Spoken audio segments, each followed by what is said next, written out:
Hello and welcome everyone. I'm Peter Lehrman and this is Masters in Small Business M&A. This show is an ongoing exploration into the vast and undercovered world of small business M&A, where we interview both the proven and the emerging owners, operators, investors, and advisors whose strategies and methods for transaction success have been put to the test. The show aims to surface the nuanced intricacies, the key ingredients, and the important factors that can improve your decision-making in your own journey in the world of small business M&A. This podcast is produced by Axial, an online platform that makes it easier for business owners and their M&A advisors to find, research, and privately connect with a diverse mix of professional buyers of small businesses.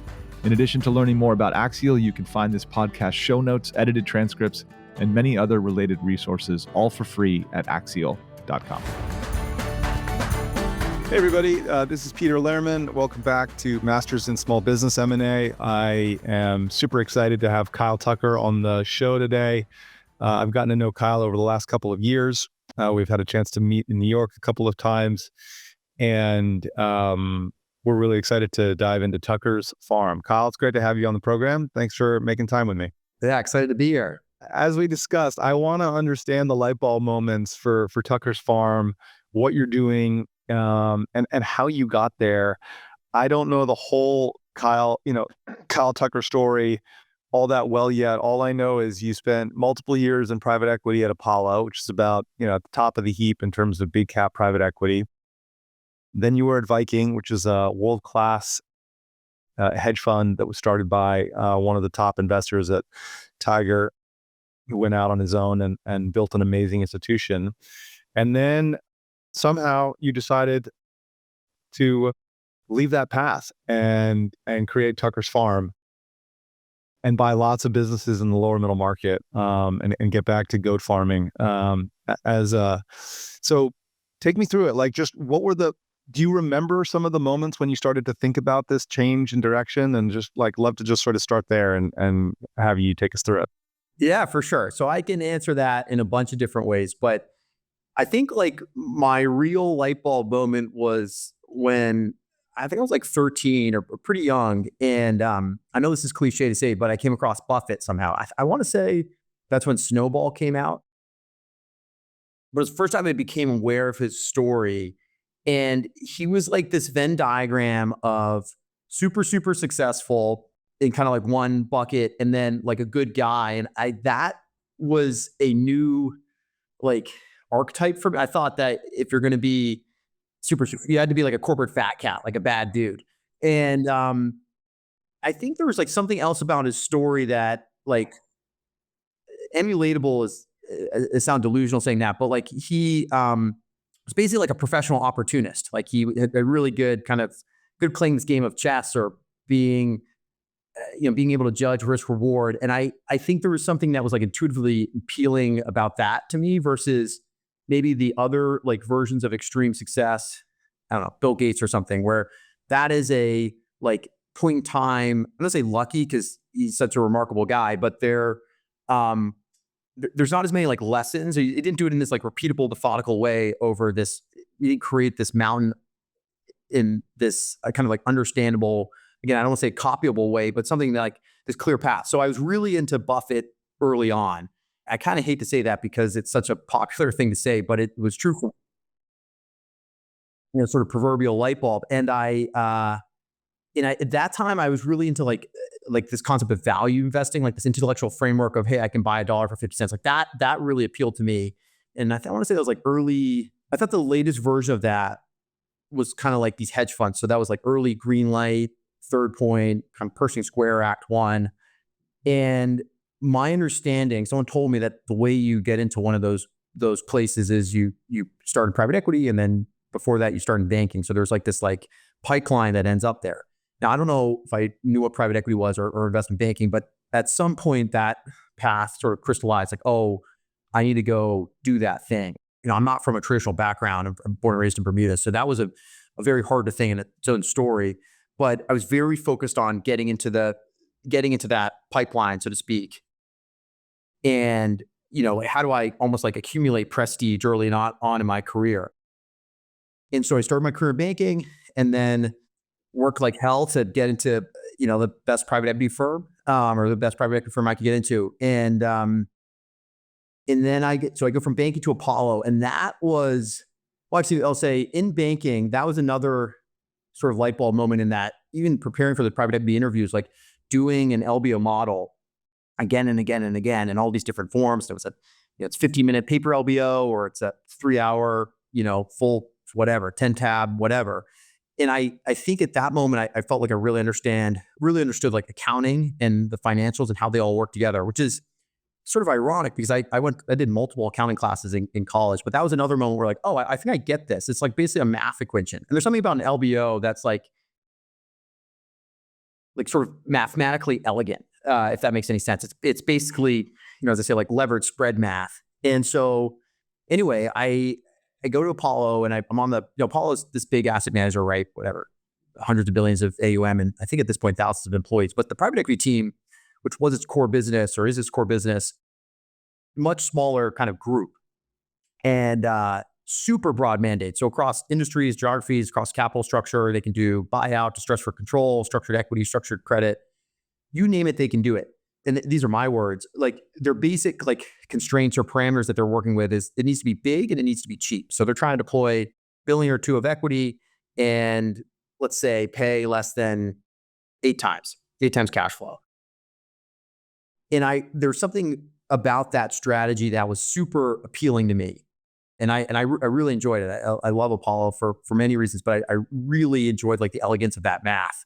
I will say though, in these like large institutions, at some point for me, the like wheels would just come off. I just wasn't into it. I mean, I could fake it for a couple years or whatever, but ultimately, I have the words now. Like I was an entrepreneur, but I just at the time I was just more, man, I know that this isn't like a long-term path. But at Apollo, I got exposed to, there's this, typically you either become a partner there or you leave and you go into a hedge fund. Those are kind of like the two routes for your Apollo private equity associate. But there was this one guy who had left to roll up Burger King. His name's Alex Sloan. And his story, would come up a decent amount, and it totally hit me. Like I was like, "Holy smokes, that's awesome!" So, and I kind of vaguely understood the math. Wait, he can buy Burger Kings for let's say 5-6 times with 3 turns of leverage, and there's something very like intrinsically appealing about that path. And then I heard about Alex's younger brother, Jake Sloan, and his partner Frank Zhang, who was also an Apollo guy, so very much kind of like part of the Apollo ecosystem, those groups. And they were rolling up vet clinics, and it was kind of like a better version of the math. This is called mid-teens, and they were buying vet clinics for 4 or 5 times and 3 turns of leverage, and the platform would trade for 15 times, and the category as a whole would grow at, let's say high single digits, 9-10%. And I was just like, holy shit, like that's remarkable. I don't need to do that LBO. I just like, why isn't everybody in this bullpen quitting to go do that right now? But I remember thinking like, oh man, that's a version of, these guys would build these businesses became multi-$100 million enterprise value businesses like overnight. And I remember thinking like, that's a version of kind of success that I can emulate, right? Like you say, take Mark Zuckerberg or something with apps and software and like that's Chinese to me. I don't know the first thing about that, but like this was scrappiness and hustle and creativity and, deal math and all things that I felt like, I'm pretty good at that. I think I could be really, really good at that. So so kind of 2 things were happening. I knew I didn't want to be a long-term part of in kind of an institution. And then also I saw this like version of private equity that was just mathematically so compelling. And also I feel like I could execute, and I totally understood. So why Viking then? Why did you move to Viking instead of just leave the bullpen at Apollo and get underway? Explain that chapter. I wimped out, man. So I was like, all right, I'm going to quit. I'm going to go do this thing. And then, one thing about Apollo private equity is you get all these super fancy hedge funds knocking on your door. And I'm not from like a prestigious background at all. So I felt like I'd worked so hard to get into like the core, the burning hot core of Wall Street. And I just was like, maybe I'll take like the hedge fund option. I'll go become a hedge fund guy, and maybe I make a bunch of money and like I just become like a hedge fund guy. And that I can. There's worse things than that. And if I get fired, which was kind of like the knock against hedge funds, like, oh, well, you know, you can go to Tiger or Viking or whatever, but like, you know, what if it doesn't work out? You know, that's not, doesn't have the inherent stability of working at a private equity firm. And I didn't give a shit about that because I was going to quit anyway. So I was like, all right, well, if I got fired, then whatever, I'll just go do my thing that I was originally planning on doing. So I went to, I took basically 2 interviews. The first one was Baupost. I didn't get it. And then the second one was Viking, just like totally different, was not looking for a certain type of investment style. I basically wanted like prestige, high paying, like, so I had that sort of volatility of perhaps that upside. And Viking is an awesome place, but I immediately realized that, oh boy, that, you know, this style, not for, you know, Viking's a very hedge funds. Like what's the quarter, you know, what's consensus, what's this KPI where the stock will beat or miss, you know, 20 longs, 20 shorts, that sort of thing. And not like Buffett cash flow kind of investing. So within like a year, I went to my portfolio manager, who's this awesome guy. And I was just like, you know, this isn't for me. And you know, his family offset ended up being a big investor of ours. But just, you know, anyway, then I left and started this whole journey. So when you left and started Tucker's Farm, which I want to just, I'd love to just create a bit of a platform for you to talk about Tucker's Farm, because some people think it's a farm, some people think it's a family office. It's neither. Yeah. No, so I want to give you the floor there. But is that when you moved home to Bermuda? No. And my first 2 platforms were not even part of Tucker's Farm. I did them with a 50-50 co-GP. Okay, great. So let's get into Tucker's Farm now. What is Tucker's Farm? And, you know, and what is it today? And to what extent is that different from how it began? So first of all, it's not a farm. My dad's a small scale dairy farmer. So he's got like 15 goats, but that means like $50,000 of revenue and like $70,000 of expenses. Like, it's not like there's like, some people think that he's like runs this like dairy conglomerate, which is not the case. It's good. It's good mystery and intrigue. Yeah. My parents are the equivalent of like wealthy dentists. He's a hippie. He's a like artisanal guy. And I've always loved his like this business that he has. It doesn't really make any money. It loses money, but it's this wonderful, you know, everybody in Bermuda knows about it. He's a cheesemaker. And so when I, you know, was contemplating like what form do I want to be, or honestly, it's what brand do I want to be as I build my investment firm, what I'd say like the folksy Midwest compounders were like a lot more appealing to me than like starting Raptor Lane Capital Management, you know, so Berkshire, Koch Industries, those sorts of things, which were kind of in corporate form versus fund form.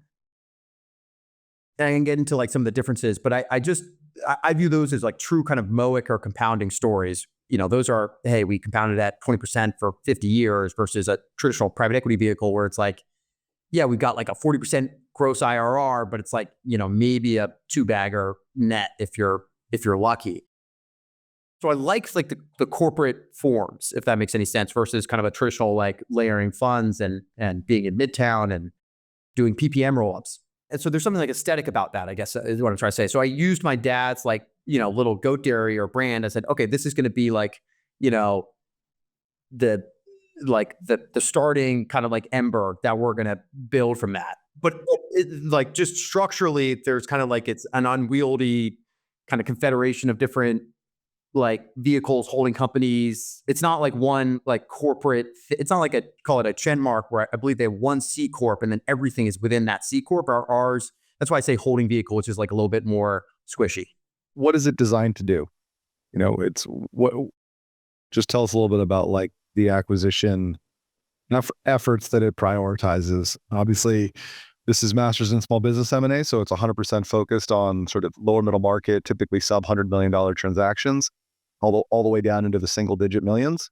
So you wouldn't be on the show if you weren't active in that area. But yeah, just give us some more details on where you're spending time, what kinds of acquisitions you're hoping to make, and we'll get into some examples as well.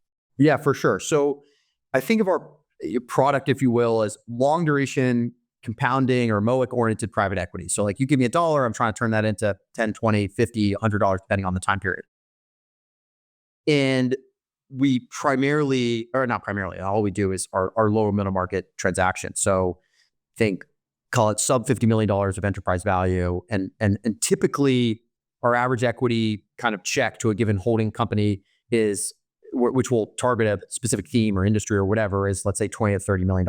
Now that's not because like there's nothing like intrinsically appealing about like deploying smaller amounts of money. It's just that if I have to deploy $100 million, I can't create the same, like, honestly, returns, right? Size is the strategy. The bigger you get, the harder it is to turn. It's harder to turn $1 billion into 10 billion than it is to turn, let's say $20 million into 200 million.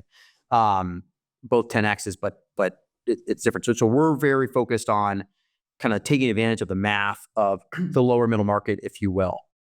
And then as I said earlier, like the other characteristic is just duration, right? We're trying to compound and have a kind of a high MOIC outcome versus our ROE is like a pretty underwhelming traditional private equity result. And Peter, maybe I should say, like, our kind of core thing is roll-ups, buy builds, aggregations, whatever you want to call them, but like highly active M&A strategies. I will say that, like, I got views on, we are open-minded to non-roll-ups, and we're doing kind of more of that thing. And there's a whole story there, but traditionally it's what I call roll-ups. Can we talk a little bit about maybe duration and just what you mean by that, and how you set up the various entities and vehicles under Tucker's Farm to lean into duration? Yeah, and it's evolved, right? So everything we've done, first structure was permanent, second structure was permanent, third one I want to say was permanent, but maybe it wasn't. I forget the docs. The fourth one was permanent. The fifth one was 15 years, and then the sixth one, I'll just say not permanent. So let's just say, like, a traditional private equity structure is actually pretty long to begin with. Like, 5-year investment period, 5-year harvest period, some extensions. The thing is, so all in, 10, 15 years. The thing is, and like, candidly, that's a lot of time to, let's say that's on one end of the spectrum, you have like a true holding company where you have shares and there's no sort of redemption or put call provision, or you're stuck in this thing from an LP's perspective. And then the other end of the spectrum, you have a hedge fund with like 2-quarter lockup, right? They can pull money out. We are very much like on that kind of the other end of the spectrum, but I don't like fetishize. I don't know what the right word is. You don't necessarily need to have a holding company structure to compound over a prolonged period of time. So we've done different sort of drawdown fund structures. We've done C corps. We've done a variety of different things. But the way I think about it is, regardless of the underlying structure, and I can describe where we're migrated to, like, I think of our product as at least, like, I'm trying to compound over at least a 10-year period. And compounding over 10 years means, what you're saying by that is the hold period is at least 10 years from when you purchase the asset? That's how we underwrite, right? And if you look at our history, we've sold stuff, but I'm trying to think, like, how do I put $1 into a box and turn that into many, many more dollars?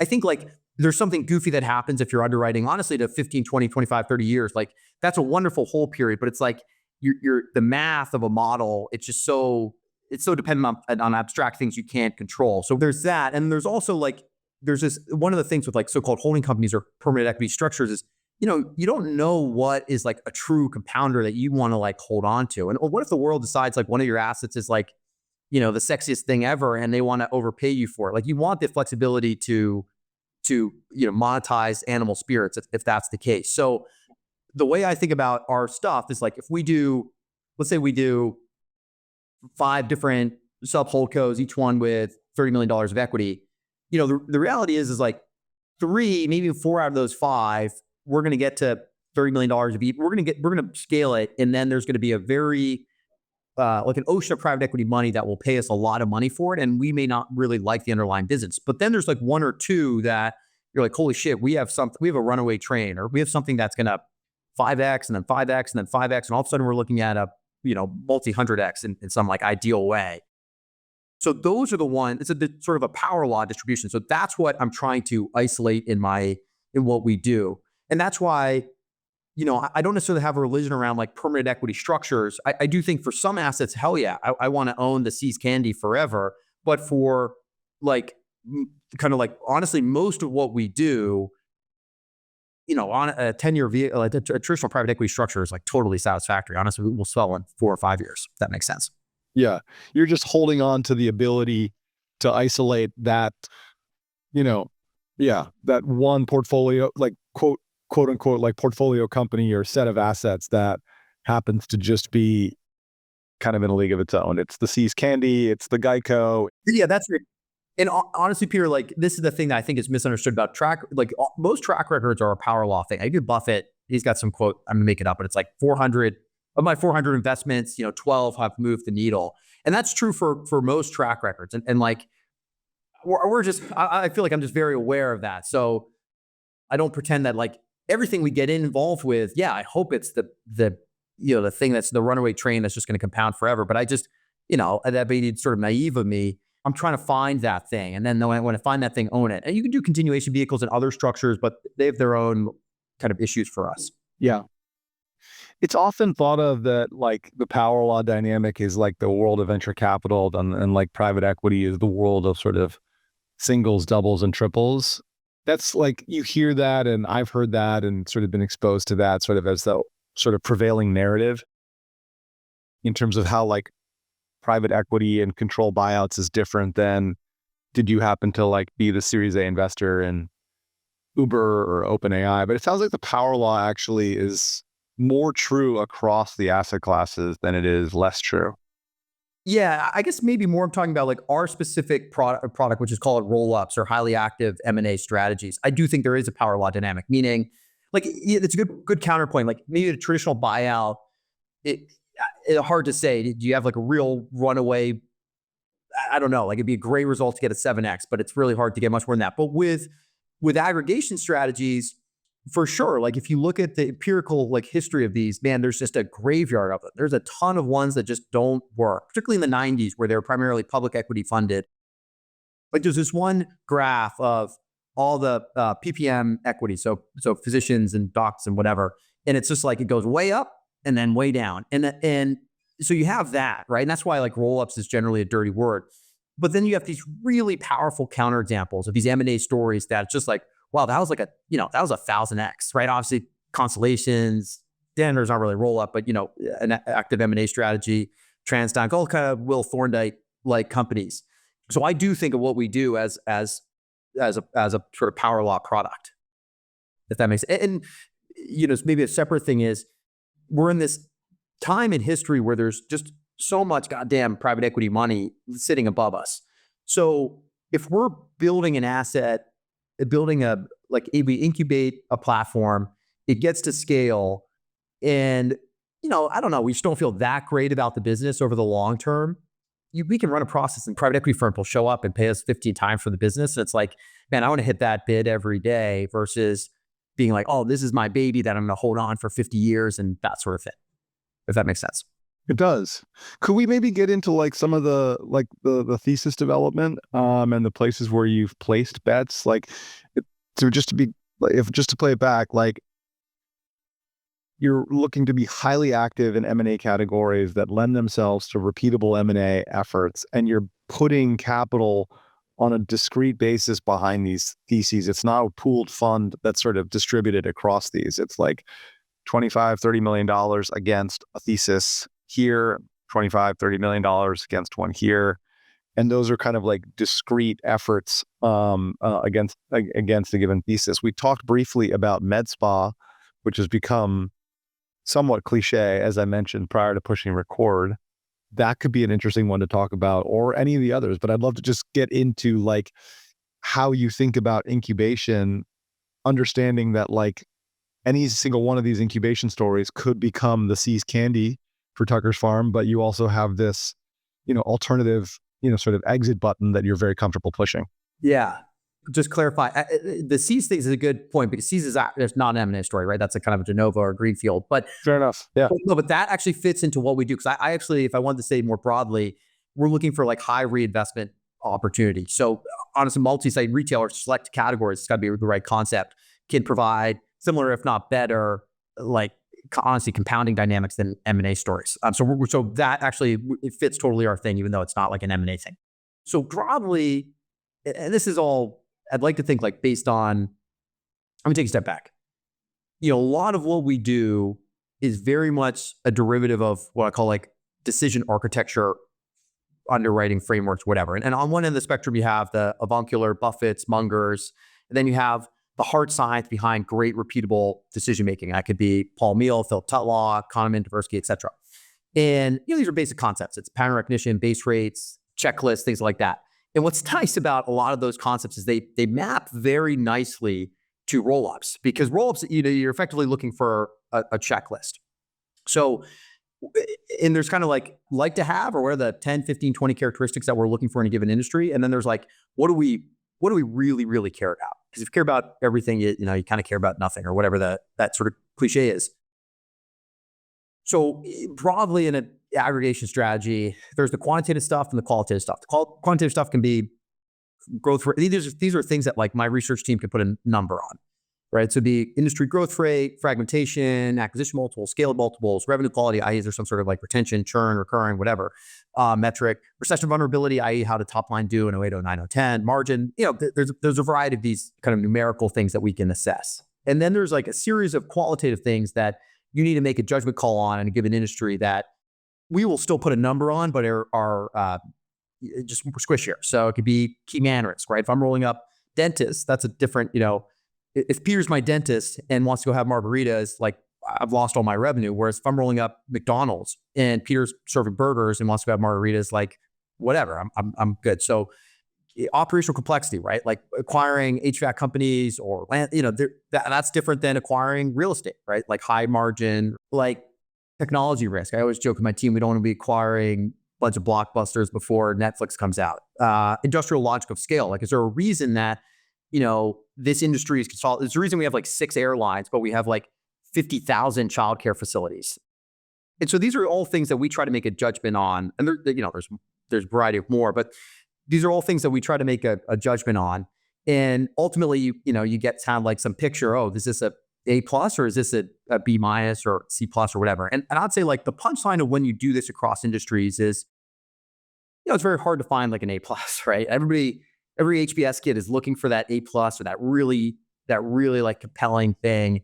And there's no kind of silver bullet. You just laid out a bunch of great concepts, right? Checklists, almost like stock screener type, right?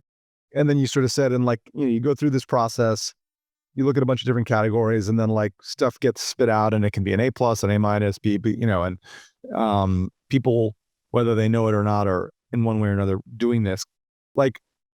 Pick one that you have already decided to put capital behind and sort of just overlay it against some of these concepts. I'd love to just go through if you take one of the areas where you've decided that where you're currently running a business or building a business, making, repeatable acquisitions or multi-site expansion, just lay one of those over some of these concepts and sort of how you got to a place where you were excited to spend the time and spend the capital to swing the bat. All right, so MedSpa was probably the MedSpa 2021, the best example of this, and honestly, it crushed across these metrics. It was such a compelling thing, super fragmented. At that time you could buy $1 billion of EBITDA of true cash flow for maybe 5-6 times, and there was 1 or 2 scaled marks that were awesome. The revenue quality, it was oh wow, it's this recurring Botox, at least this great story, if nothing else. And key man risk kind of less so than a traditional physician practice management roll up. You're not dependent on the doc. You have a few injectors. Technology risk, Botox been around forever. It's probably going to be around for a while. Anyway, just from all these different kind of scorecard metrics, it did really well. And boom, we went after it. And what's funny is that I think we were the second or third platform that went into the space.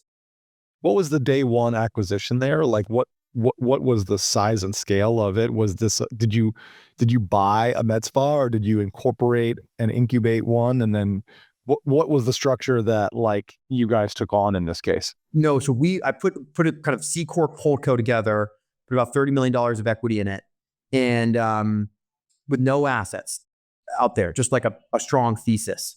I mean a pipeline, but a pipeline as much as a pipeline can be a pipeline, which is you think you have a bunch of these assets, but it's a little bit different when you're actually in the industry and churning through stuff. And then, just, went after, built the team out, and then went after the industry. Well, I'll stop there. I could describe kind of the evolution of that, but that was one where man, we put the thesis through, the framework, and it was like, wow, this came out on the other side really compelling. Was the first transaction a single box, or was it a series of boxes? Yeah, well, I don't like to talk about our first transaction because it was by far our worst deal. But no, You should definitely talk about it then. yeah, no, it was a terrible deal. It was doing about like, it was one of these classic examples of really compelling math. At some point, my partner was like, "Hey, Kyle, like, I don't think there's any way we can lose money on that." I should have as soon as he said that, I should have known that this thing was doomed to fail. But it had about $700,000 of cash flow, and it was kind of across like, I think 2 units, but they had 2 more opening. And it was like this goofily structured, crazy earnout and all this other stuff. And that, I think we've shut it down, but that med spa brand today, or like before we shut it down, was burning like $400,000 a year. So like lost a quick few $1,000,000 on that one. But yeah, you get better at these things and you learn, oh, wow, I missed it. Honestly, in that moment, we kind of knew it wasn't a great brand. And I think like, particularly in this thesis, you need injectors are generate your revenue, and there was like a higher degree of turnover. And we just looked at historical cash flows and we're like, this thing would probably work. I mean, I'm simplifying a more nuanced underwriting process, but it turns out, a bad brand, not only when you lose injectors, but it's hard to get more injectors. And so it was just a miss. I mean, you clearly pursued through this, right? I mean, do you still own this, this platform? Like, and is this platform at some level of scale, or what level of scale did it get to? Because it sounds like you had a thesis, the thesis penciled out in a way that you got excited about. Then your first deal was like maybe your worst deal, but then it sounds like you powered through. Like, that's pretty interesting. Yeah, for sure. So I think we're the pro forma for what we're about to close on. I want to say like 80-ish million of revenue, a couple $100 million valuation. We're, I think, in the process of raising a growth equity round, but something like that. So totally like on paper worked, or again, in middle-ish innings, but seemed to work.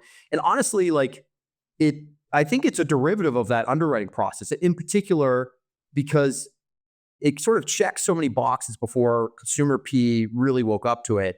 And then consumer P woke up to it. And in a weird way, that made the thesis kind of harder to execute, because it's, hey, I can't buy $1 million of cash flow, particularly if it's well marketed, for less than, I don't know, let's say 8 times. So that's a negative. It's harder to get to scale, although like sourcing is our core thing. So we are still able to grow.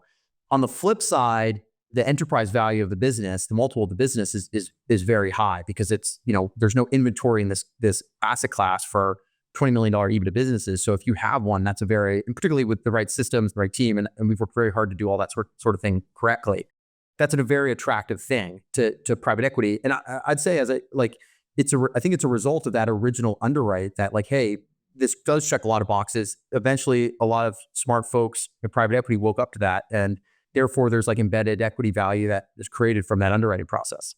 When you shut down or were just struggling with the first acquisition, did you guys think about like how much conviction did you have in the category and the thesis versus to what extent did you go through like a period of like real self-doubt that like you had the whole thing wrong? Like, how did you end up deciding to just sort of power through and then, get to a much stronger place despite having a really tough start in this category? Yeah, it's a good question. Like, one of the beauties of roll-ups is it's a diversified portfolio of things. So like, if you got the like category bet right, you chose the right game to play, you're less dependent on the individual asset. That's, in some ways, like, I feel bad for search fund folks who are so tied to like their individual street cleaning company in Topeka, making sure that sucker works. Whereas like, if you're a street cleaning aggregator, you got 20 of those assets. But this was early. This was the first asset. It wasn't like you had built 10 or 15 of these and you had a lot of momentum and then you made a bad mistake and you were like, well, that's a mistake, but I've already done this 10 times and I know that it works. Like, this was harder than that. It was early on. It may have even been the first. Totally. Like, first of all, there's definitely highs and lows. There's that Andreessen Horowitz quote where it's like, entrepreneurship is oscillating between extreme terror and, I don't know, joy or something like that. And I feel that, man, because that's very true. But yes and no. So we had committed equity capital, right? And on this deal, we deployed, I don't know the math, I forget the math, but it was like a couple $1 million. I felt good about like the underwrite of the category. I was like, this is going to work if we just keep going and keep finding good assets. like I always joke, like bad deals take years to season. So it's not like this was apparent day one, right? It was probably a pain in the ass for the first 6 months, 12 months before, probably like 2 years. It was only like kind of a year and a half, 2 years into it. We're like, wow, this just, we've thrown everything we have at this particular asset. We can't turn it around. It's not even like a math thing. It's more of a, like my corporate team is spending a disproportionate amount of time on this, lower tier brand. It just, their time is better spent elsewhere. So that wasn't even totally apparent day one. But I'll say, Peter, like generally, yeah, if you have like a larger committed pool of capital, you can do more M&A if you believe in the thesis, which I don't think I ever wavered in conviction on the thesis, particularly because all while this was happening, increasingly private equity was getting interested in that. And I knew that. And by the way, we did a separate med spa investment that we ended up exiting and making a ton of money on. And so like, I knew the category bet was right. And even honestly, if intrinsically the category was poor, I knew that the animal spirits in private equity above the category was going to carry us home, so to speak.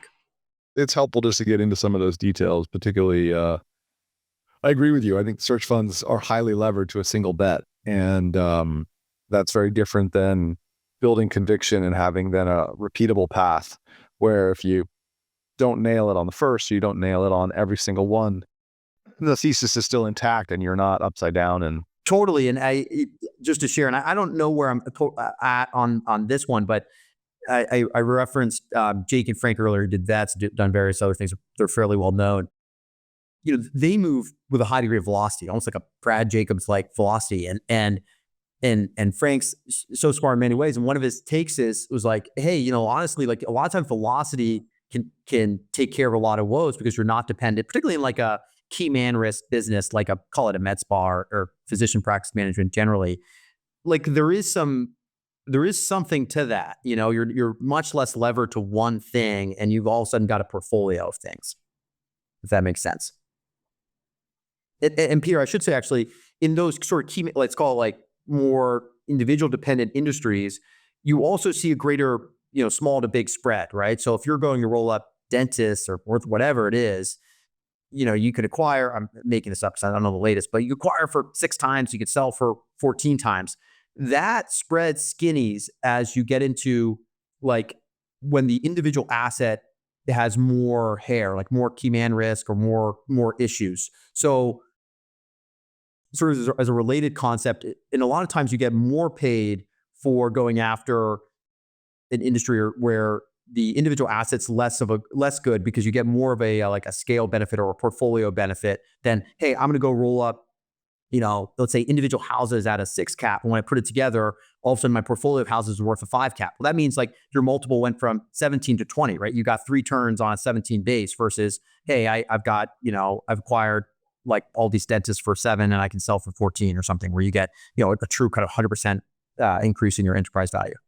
it would be great to just connect a little bit to whatever extent it's, I don't want to like force a connection where it doesn't exist, but I am curious sort of now that you're multiple years into this work, how you look back on your time at Apollo and Viking and think about the way in which it just informed you and shaped the way you're doing the work that you're doing today.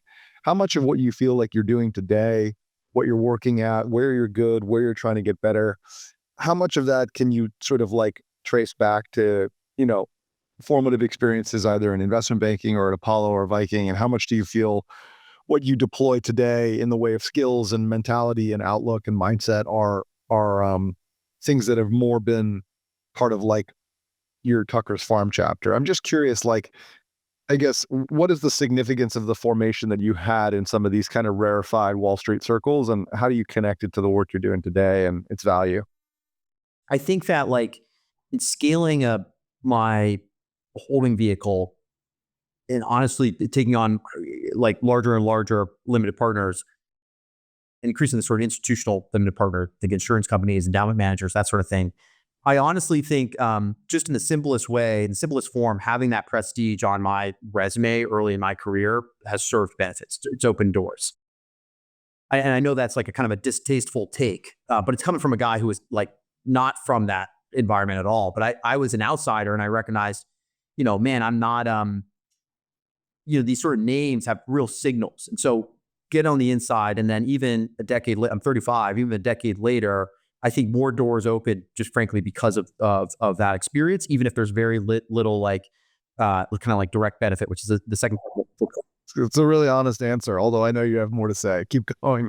I'd say like from Apollo, very much what we do is much more related to Apollo, right? We're value-oriented cash flow investors, private, own, control, et cetera, not buying like a share in a company that's selling, trading for whatever, 20 times revenue and is $50 billion market cap.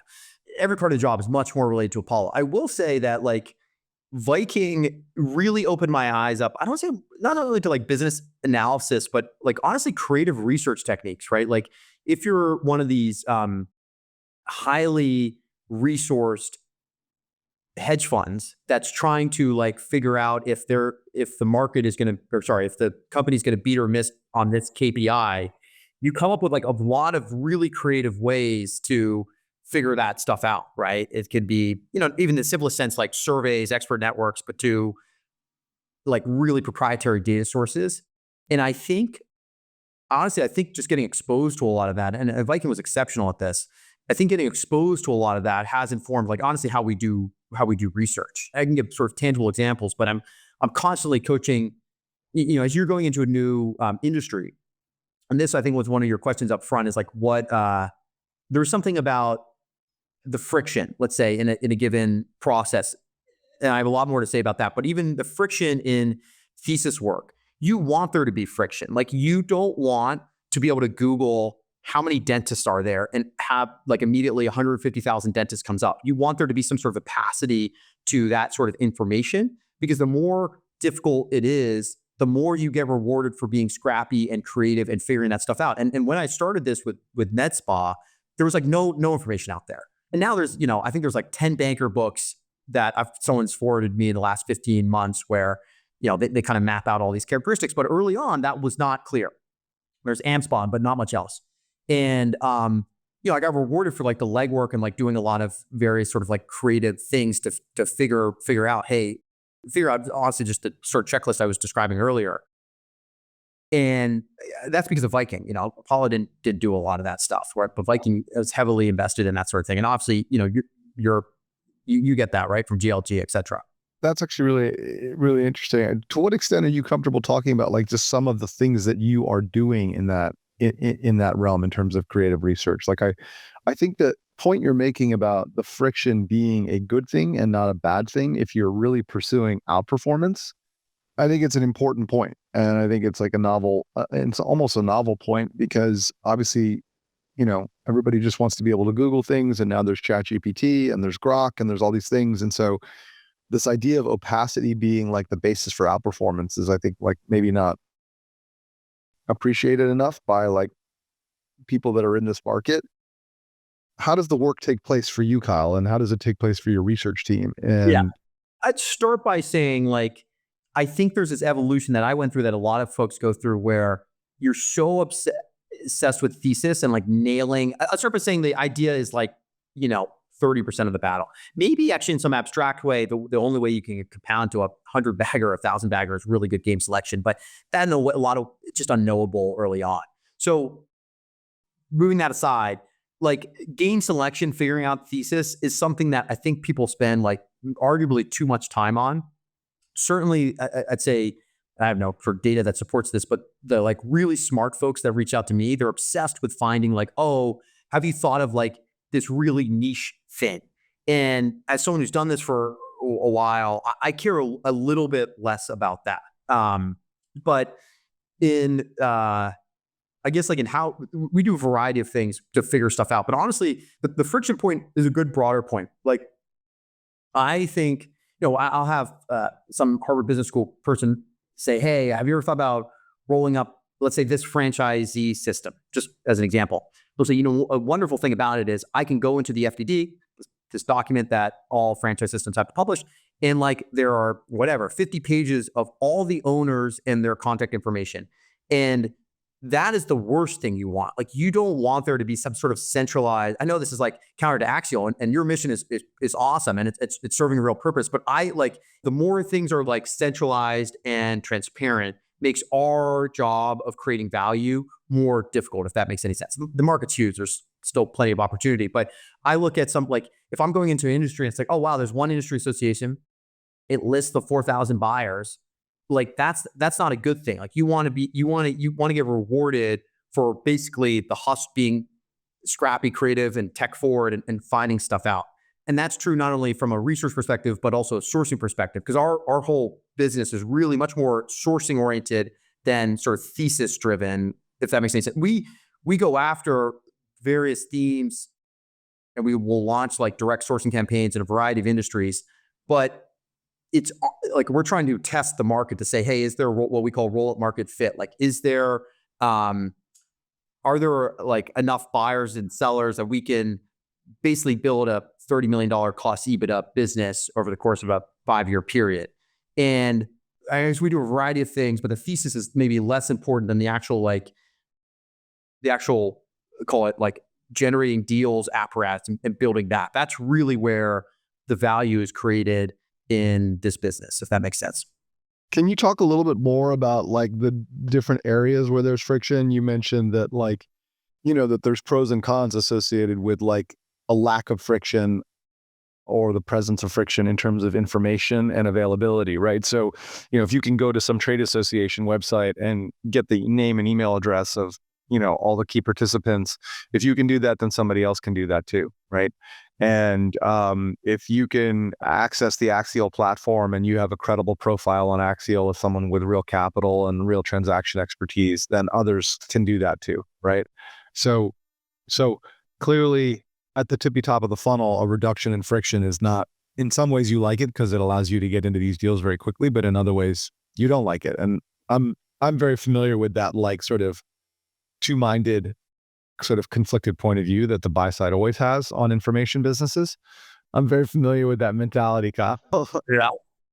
But could you talk a little bit about like where else is there friction that you look for? Like, you've talked about it at kind of the like discovery and top of the funnel, but like there's a lot of friction. I mean, just on Axial, right? The prevalence of sort of NDA execution and the variability that a given broker has, or a business owner or an M&A lawyer who says we got to use this NDA. I mean, there's friction all over the M&A process, right? And no matter how much standardization or aggregation of data that exists at the top of the funnel, there's this huge cone of friction between the top of the funnel and closing a transaction. Like, where else do you see it? Where else do you look for it? Where else do you think about friction as something that you run towards as opposed to run away from?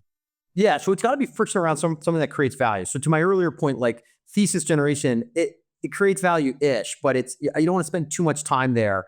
But in that kind of subset of, call it like value creation, you want there to be more friction's good, more opacity's good than less. But moving to stuff that like I actually spend most of my time on versus just generating like a really shiny idea that looks good in a conference room is generating deals. It's not even like closing deals, right? M&A is somewhat of a commoditized thing. Even the underwriting is somewhat commoditized. If you're Apollo or Viking or whatever, you might create value by having a different take or having some really intelligent underwrite, but not really in this market. So I view, like, if you have some sort of value chain, I'm just going to make it up, and there's kind of thesis generation, you get the assets in the funnel, and then you underwrite the assets, and then you close the assets, and then you operate. That does create value, but I'll just put that. Operation, just the headline there is operation is really like a talent question. And talent is downstream of sourcing as well. But of that, what I just described, pre-operations, pre-close, I don't care as much about thesis generation. I mean, we spend a lot of time on it, but at the end of the day, I don't care as much about the execution piece of it. And honestly, like, the underwrite is not even that, let's say not that important, because that's the wrong way to put it. But like, it's not the huge value creation lever. It's really, how do you get the assets in the hopper? How do you like create this huge top of funnel? This is for us. I mean, other people can have different takes, but I'm pretty sure we're doing it correctly. How do I think about Tucker's Farm Corporation? Like, I want this to be like the great, like, vampire squid of sourcing billion plus EBITDA businesses. And I say this to my team every day. Like, I'm like, guys, like, how many, I joke that, like, on a spectrum of boiler room to Baupost, right? A really thoughtful investment organization on one end, and then like hey, what are your numbers? Always be closing. Like we are squarely in the boiler room side because I believe that's what creates value in our business. So of everything I described, it's very much like how do we find assets, get them into the business? How do we and that's a derivative of many things. So it can be like a derivative of process, right? Like how do I have like some standardized, call it NDA interaction? And my team does that. They follow a cookbook. They follow our SOPs. If they say there's a non-compete, that doesn't work for us or whatever. If it's this term. So they're going through various kind of like if-then statements to process NDAs as an example of that. And then it's like, oh, then I'm interacting, or let's say pre that or post that, we were interacting with a broker or seller. What do you say? What's the script? And their team is following various things on that. And then you get to an underwrite, and we look for a certain, we're pretty rigorous in how we analyze any given asset. And so that will go into its own process of, hey, spread the financials, model top line like this, fixed variable costs like this. We're looking for this unlevered yield or whatever else. That will go into our system as well. And then, various judges on other things, revenue quality, customer concentration, variety of other things. So like everything is very process oriented. And what's so wonderful about this market is it's I don't know if I can swear on the podcast, but it's fucking hard. Like it's not a problem that you can solve with AI. It's not a problem that you can solve with like a bunch of people. It's kind of this like what to do it really well. It's this wonderful mix of like software technology and humanity, right? If you're just AI, for example, or some broker or some seller doesn't want to, not going to sell their business to some, I don't know, chatbot, right? Whereas if you're just like a bunch of people, maybe like a traditional lower middle market fund, you're definitely not using the latest technology for managing inboxes, managing SMS outreach, cleaning up lists or whatever. So it's this like really complicated like optimization problem that I spend all of my time on, which is ironic because I was from this investment background. I think of myself as like this investor guy, but really my job has become how do I like optimize this business? I'm very much like an operator in the sense that I've got team and I've got various bottlenecks, breakdown points. But every time we run into an issue, which is constantly, and we have some issue with our process, or we realize we're A/B testing, and for this industry, X is not working and Y might work, and my team's frustrated. Like I remind everybody, like this is a wonderful thing because once we solve this problem, we've just lost. 4 search funds couldn't do this, and then this lower middle market private equity firm didn't do it, and so we've shed more competitors, if you will. I think there's a quote that's like a successful business career is a series of like problems well handled, and I really think that that's the case, or at least certainly with our business. So we're constantly problem solving to try to like remove these friction points, but we want these friction points to exist because it's the whole reason that you can put $50 million into a box in this market and it turns into whatever, some multiple of that. That's much higher than a traditional private equity product. What's your point of view on just like the durability of of the friction? Like when you think about the next 10, 15 years in this market, you think about this combination of humanity, software, technology, and just the imperfections of friction. Like, do you have a point of view on like what's going to become more important and what's going to become less important over the next 5 to 10 years? I think for sure the friction is going to be reduced, right? And then you look at financial markets generally, like people would just crush it in the 80s with these quasi hedge funds because they had like, I'm going to butcher specific examples, but they knew to go to the library to grab this filing that wasn't available here or whatever. So these things always go away. And in large part because of you, right? Because of people like you. I think you're giving us too much credit, but keep going. That's a totally wonderful just part of life, right?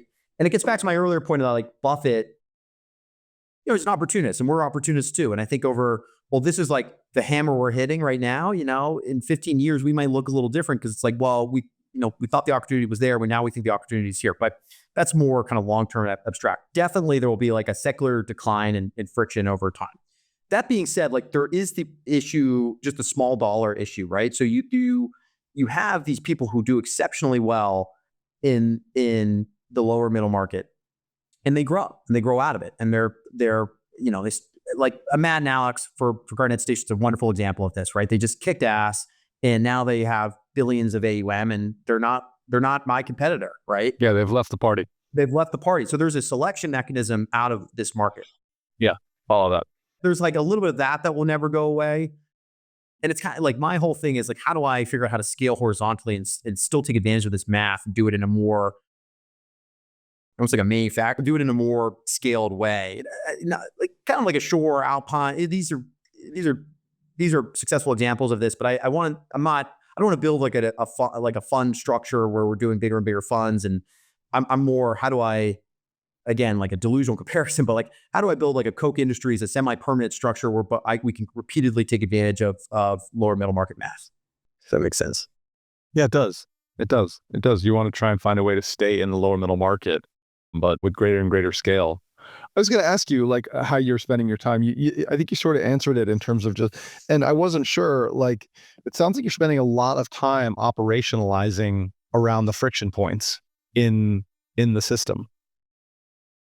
And I do think it's ironic that someone who like came from like this sort of like, you know, this, again, like this highly pedigreed sort of like thoughtful buyout, world, that you would be spending your time operationalizing and scaling something like this.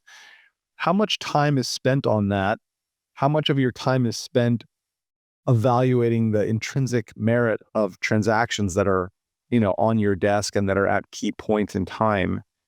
And how much time is spent by you with owners, founders, people who you're buying businesses from, where, like if you were to sort of say, I've got this operational scale thing that I really want to get excellent for, on behalf of Tucker's Farm and my team, but I can't like just abdicate my judgment over like the final call on buying businesses. And I also need to be somewhat instrumental in like closing transactions with founders and sellers that, just what's the split of time between like the operational scaling up of Tucker's Farm versus some of these the more like bespoke sort of artisanal aspects of deal making?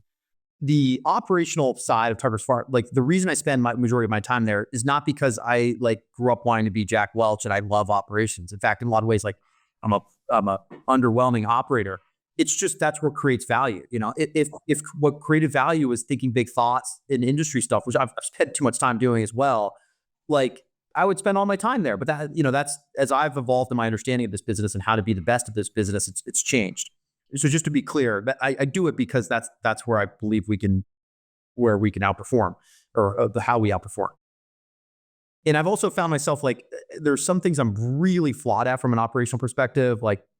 And I have like, I'm really thoughtful about what partners I have to fill those blind spots. But I am pretty good at like systems and coming up with sort of like optimizing a process. It's something I've discovered. Now, like repeatedly executing that process, that's something I struggle with. And that's why I have really strong and consistent team members. So I spend a lot of my time on that. Then moving down to like actually underwriting a deal, for sure. Like I'm a little cavalier earlier on in saying, oh, that the underwriting doesn't create value. But the reality is like, once it makes it through our basic underwriting process and all the filters and makes it to my weekly deal sheet, I will look at them. And my team is pretty good at this point where they know the stuff so all the, like, let's say the sort of like quantitative stuff is out there. And now it's a little bit more of like judgment, discretion along things that like I can't systemize or implement this in a scaled way. I need to like use my body of experience and life and all this stuff to say, I kind of like that. I kind of don't like that.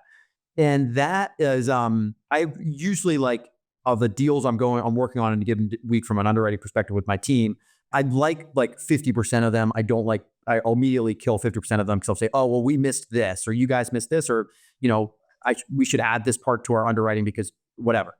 And then of the 50%, like, yeah, I'll look at them. But honestly, like within like an hour, if I have all the information, like I'll know pretty much, I'll go through the model. I'll know pretty much like, oh, this is a winner. At that point, like it's made it through thousands. It's been filtered by thousands. So it landed. It's likely that I like it, but a lot of times, as I said, like I don't like it, but I'll go through it and realize, oh, what we have here is real. Like, for example, and maybe just to actually close it out. So at that point, if I really like something, and I know I really like it, if I'm like, hey, include me immediately with the seller, the broker, the whatever. And I know if I'm like, and I'll get on a plane tomorrow. Like I know if I'm like saying those sorts of things, then it's like, oh wow, there's something that I really like about this. And then, for instance, this week I was just with a seller of an awesome business, and this is something that, a few weeks ago made it to the the tracker that I review with my deal team and started going over these individual deals. And I was specifically actually what you mentioned earlier. What mattered here was like kind of the ROI math of new builds, and they had like just exceptional ROI math, and we're very structured and like how we grade this stuff. And the grade was A plus, but you see A plus is a lot, and you kind of dig in and you realize, oh no, like there's all sorts of things that you can do to game that sort of like basic metric. And this was like beautiful, real Planet Fitness, Chipotle type like ROIs, new builds, paybacks, whatever you want to call them. And check the other boxes that we really care about. I won't bore you with those. And I was just like, man, we have enough data points that this seems real. It's only got 10 units, but like, I think that we could dump $50 million in here and turn that 50 million into something much, much, much bigger than that. And I was like, I want to go meet with the selling family tomorrow. And that happened. And it turns out they want some goofy price that we won't be able to pay for it. But the punchline is I got my ass on the plane and very much sold us as the best buyer for the business.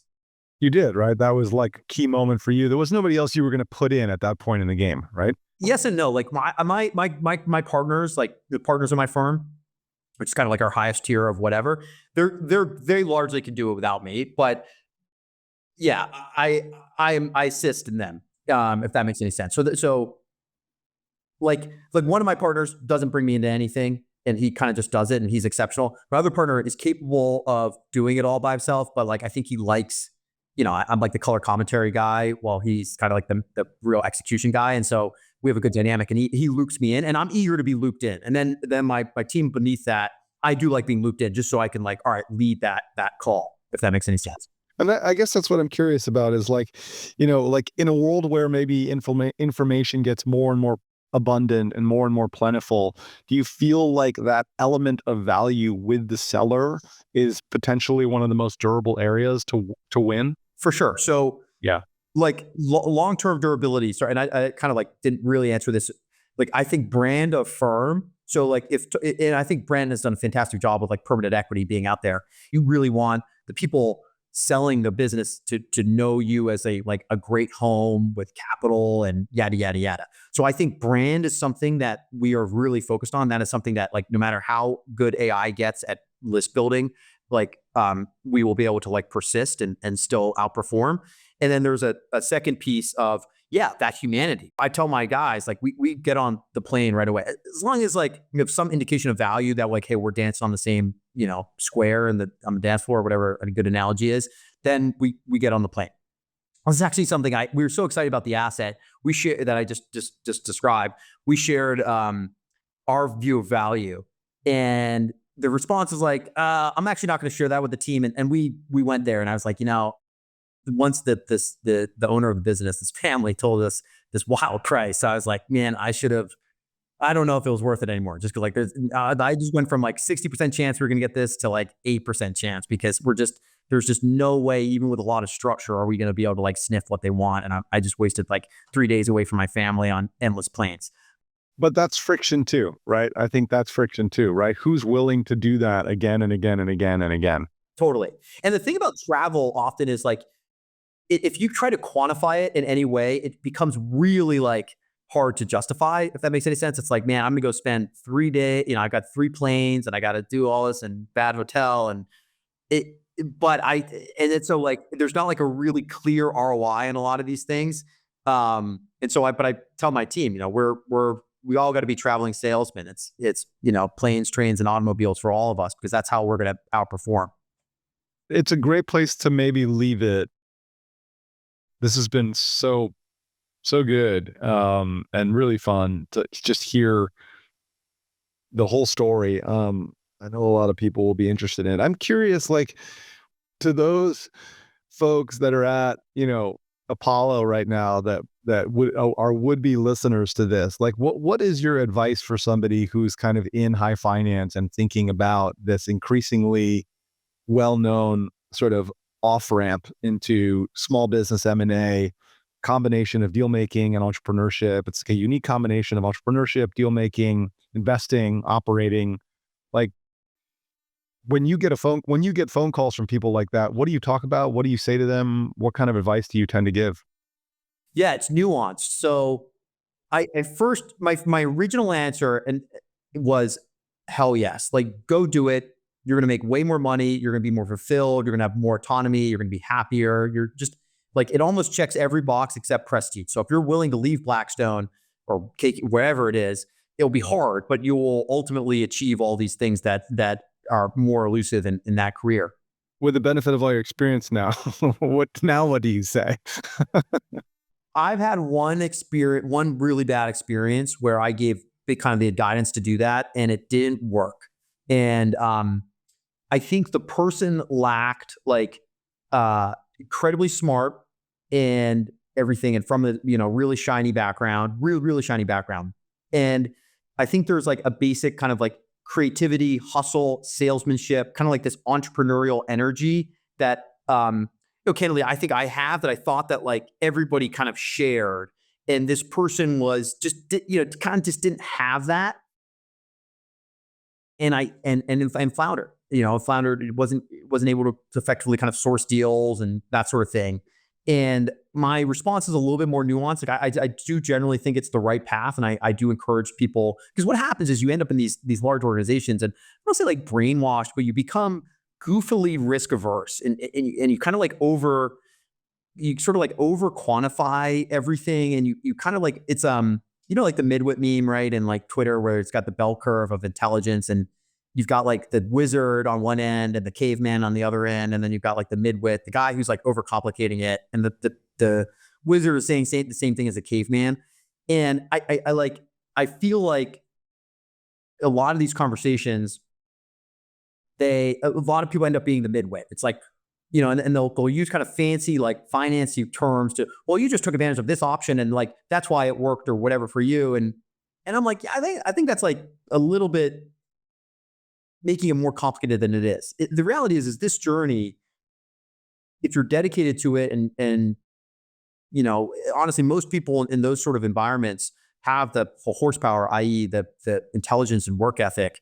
And honestly, probably the likability. If you survived from banking and you went to KKR, you're probably like socially intelligent as well to be really successful in this environment and raise money and then turn that money into some multiple of that and take a hefty fee of that money and then be in a position where you're not only wealthy but you have a degree of autonomy, which is what I was like really super important to me, and a degree of fulfillment that would be totally elusive in a traditional career where you have to exist forever. So I guess my original answer was hell yes, do it. Don't even think twice. This thing works. And my updated answer is kind of like, you got to like think about who you are, and more likely than not, you should go do it and try it out and take a swing, if that makes sense. This has been great, Kyle. Thank you so much. Really, really fun to connect. Thanks for all the time this morning. Yeah. And keep removing that friction. You know what I mean? But for the record, you are one of the heaviest users of Axial. You've met over 1,300 businesses from 560 brokers in the last 12 months. So kudos to your team for figuring out how to use the platform at a level of scale that few others have rivaled. No way. I didn't know that. Oh, good. Yes. I got to tell my sourcing ops guy. Good job. We can talk more about it offline, but no, I didn't know that. Thanks again for the time. It's been a great conversation. All right. See you, Peter.